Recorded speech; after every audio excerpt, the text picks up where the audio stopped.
is a no spoilers review of Unfriended Dark Web. So first of all, I normally don't read reviews until after I post my own, but I perused the dark web hashtag on Twitter only to find people complaining that the writer, Steven Susko, doesn't know anything about the dark web. Okay, what the fuck y'all thought this was? A documentary? It's a silly ass B horror film, okay? Not the key to the secrets of the dark web. That wasn't even the point. I don't care that it doesn't accurately depict the dark web. It's the dark fucking web. It's supposed to be a secret.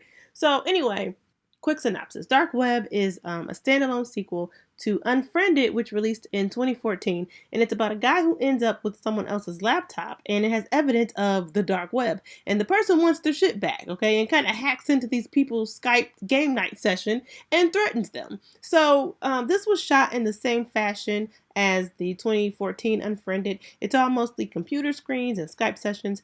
And first, I just want to make a quick comment about that first movie. No spoilers, but it's about a high school girl who committed suicide after being cyberbullied, and then she kind of shows up in a Skype group chat with some kids and just fucks with them for the rest of the movie. It's not what I would call a good movie, but honestly, I found it entertaining, mostly because I thought it was funny. Just the interactions with the kids, it was funny. So I had similar kind of low expectations for Dark Web, and I only brought this up because in case you have those same expectations, I want to tell you what makes Dark Web better. The 2014 Unfriended had that supernatural element to it.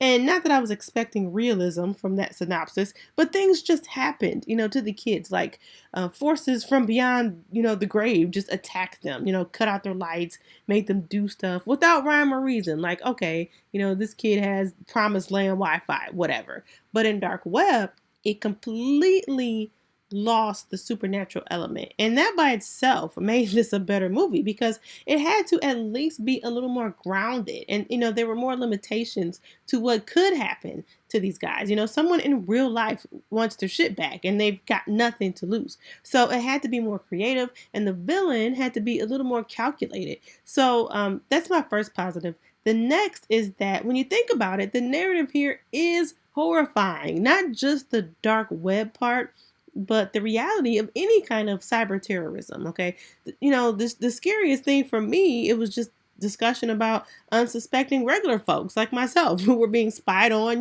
through laptop and security cameras, being hacked into. That's some scary shit. So the next thing is kind of a pro and a con. It took a whole hour for shit to really get popping. Like, the setup was very character focused. And it was long. There was definitely a greater attempt at character development. I personally didn't have a great attachment to these people anyway, but the effort was there.